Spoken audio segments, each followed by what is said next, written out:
بسم الله الرحمن الرحيم waxaan rabaa walaalayaal inaan idinla wadaago su'aal in badan la weydiiyey oo ku saabsan arrinta immigrationka wasaaradda socdaalka iyo waxyaalaha calaaqaadka leh sida baasaboorka citizenshipka iyo wixii la mid ahaa waxaana baryahan jirta in dawladda dhexe ee Australia ay intooda badan hadayna dhammaanba ahayn adeegyadeedii ay u bedeshay online inuu yahay وتاي معناه إنها كمبيوتر إيه إنترنت إيه استعماله وماشي صح ذا إنها تكتب ومركا أكاونتنا أثرته أونلاين مركا تان هذا إيميجريشن كا وحتى جيسا مركا أوجه رئيسا جوجل مركا سواحد كوكو رئيسا مركا IMI حال هذا هي إنتر مركا إنتر لحظة أيا وحكوسه بحيسا دور وحياة كوسه بحي لكن بدو أقوم بمسا وحاوية تان ده هيسا immigration and citizenship taasad ku dhufan marka ayaa marka waxa ku soo baxaysa bogan inta badan waxyaalo kale tuu ka hadlahayaa oo maartay aan iska akhbaar guud ah laakiin midda ugu muhiimsan waxa weeye inaad IMI account oo loo soo gaabiyo immigration account marka IMI account ayaad marka ku dhufanaysaa si marka aad accounting mar hore u samaysatana aad marka log in ugu samayso oo u gasho hadii aadan samaysanin aad hadda mid u samaysto markaas aad ku dhufan waxa ku soo baxay marka bogan marka laba qaybood buu ka kooban yahay qaybta koowaad waxa weeye waa inaad hadda accounting hore u sii leedahay aad accounting gasho oo magaca maartay username kaagi halkaas ay ku tusayso username ka aad meesha ku aadan aad geliso passportkii aad sii samaysatana asagana halkan ku aadan halka aad geliso kadib aad dhinaca midigta ah meeshan aan soo saarayso halkan login aad ku dhufato marka login ku samayso hadii aadan account lahayn oo hadda rabto inaad samaysato dan waxaad u baahan tahay marka hoos inaad aado oo meeshan marka hoos create an IMI account ay ku qoran tahay hoosteeda inaad meesha ku dhufato meesha hadda mouse-ka aan dul saaray create IMI account inaad ku dhufato markaad ku dhufato waxa ku soo baxay marka dana page kan oo stage-kii labaad ahaa marka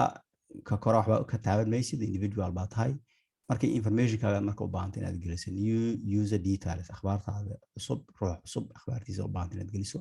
midka koowaad marka waxa weeye family name family name kaaga wuxuu yahay Axmed Cali Abdullahi wuxuu yahay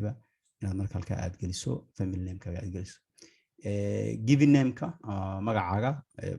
shardi ma aha inaad ku qorto laakiin waxa muhiim ah inaad ku qorto telephone inaad ku qorto ama mobile hadii aad mobile haysato waad ku qori kartaa xasaanadkiisa maartay meeshan oo ma aha shardi inaad maartay telephone caadi ku qorto hadii sa telephone caadi aad leedahay waxa telefoonkaas aad ku qori ama hadaad mobile karto mobile-kaad ku qori kanna marka hadii aad meesha u horeysa mobile aad ku qorin halkan ku qornaysaa shardi sama asagoo mobile inaad ku qorto labada marka aad buuxiso oo laga rabo midka koobaad waa family name-ka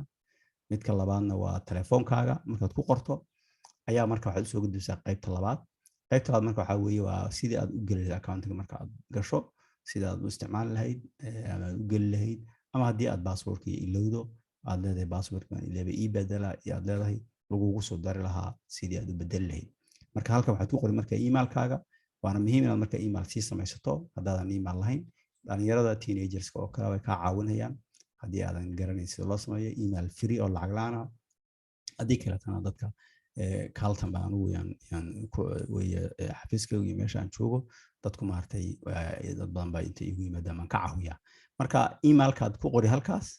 markaasaad maxaad gelinaysaa deena waad ku celin hadana email-kaad ku celin waxa loo baahan yahay email-kan in la sugo sababtoo waxa aad u isticmaali doonto hadday wax isbedelaan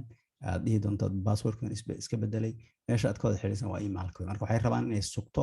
email-kan aad qorayso inuusan ahayn mid khalad ka galay oo sax ah oo ku ah oo sidaad u rabtay u ah marka u horeysa si aad ku qorayso sidiisa ah markaas haddana mar labaad haddana hoosta ku qori email-kii magaciisa marka inta dhameyso oo qorto magacaaga aad qorto telefoonkaagina aad meesha ku qorto oo marka email-kiina laba koor aad ku celiso yaad marka waxaad leedahay continue marka aad tiraahdo hadda maan gelin magacyadii wixii maan gelin magacyadaas meeshaas ay ku galayaan marka halka aad tiraahdo jarajada dambe oon rajeynaya inaan fiidiyada dambe idinkula wadaago oon maaragtay si toos ah idin tuso hadday iisoo dagasho ilaah yidhaahdo markaas wuxuu ku weydiinayaa marka inaad passport create garaysato sababtoo already username iyo password emailkii waxa waa u sheegtay markaad marka accountiga samayso yaad marka aad geli deedna waxa aad rabtay marka inaad ka codsato xafiiska immigrationka aad sabtay inaad samayso marka laba stage weeye ama laba dabaqo isdaba socoto weeye midda hore waliba marka ruuxan samaynaya shardi ma oo inuu yahay ruuxa waxa doonaya inuu samaysto waxaa laga yaabaa in adigii waalidkii aad tahay aad ilmahaaga passport dalbanayso ama maaragtay aad ruux kaleete aad oo ehelkaaga aad u samaynayso application kale markaad gasho oo accountiga samaysato markaas waxaa kuu soo baxaysa meel ku dhahaysa maxaad rabtaa inaad samayso new application wuxuu yahay meesha aad ka dooranayso waxaan rajeynayaa inaan qaybta kale si dheeraad ah idinla soo wadaago si aad maaragtay aad maaragtay u aragtaan isteebyada oo dhan intaa iyo intaanu ka kulnay mar dambe. Assalaamu calaykum waraxmatullaahi wabarakaatu.